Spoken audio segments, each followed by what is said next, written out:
Attitude that we should have. ఎటువంటి వైఖరి, ఎటువంటి ఆలోచన విధానము మనం కలిగి ఉండాలి అనేటువంటిది చాలా ప్రాముఖ్యం. ఇప్పుడు దేవుని వాక్యం చదువుకుందామండి.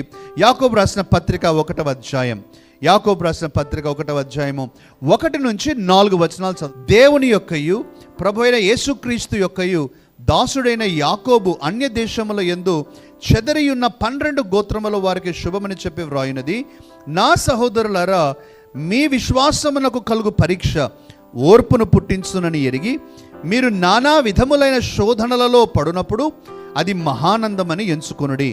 మీరు సంపూర్ణులను అణునాంగులను ఏ విషయములోనైనను కొదవలేని వారనై ఉండునట్లు ఓర్పు తన క్రియను కొనసాగింపనీయుడి.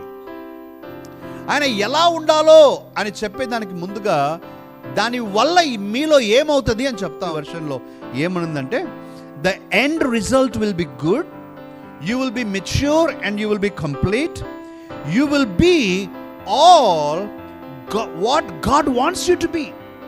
దేవుడు నీవు ఎలా ఉండాలని కోరుతా ఉన్నాడో ఆ విధంగా అవ్వటానికి దేవుడి యొక్క పరిస్థితులను వాడుకుంటాడు. దేవుడి యొక్క పరిస్థితుల ద్వారా నిన్ను మౌల్డ్ చేస్తాడు అనేటువంటి మాటను చెప్తా ఉన్నాడు. ఏం చెప్తున్నాడు యాకోబు భక్తుడు? ప్రియులారా, సమస్యలు వచ్చినప్పుడు 2 విధానాలుగా మీరు ఉండాలి అనే మాటను అంటున్నాడు. నంబర్ 1, ఓర్పు తన క్రియను కొనసాగించు. Let perseverance finish its work.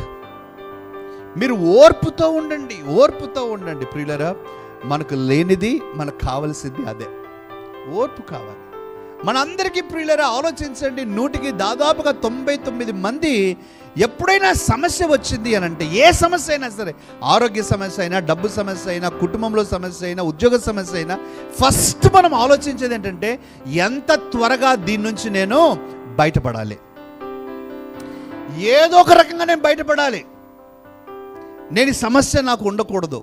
I have to get out of this problem as soon as possible, in any way possible. ఎట్లయినా సరే ఈ సమస్యలోంచి నేను బయటపడాలి అని ఆలోచన. కానీ యాకోబు అది చెప్పట్లా. యాకోబు బయటపడే దాని గురించే మాట్లాడట్లా.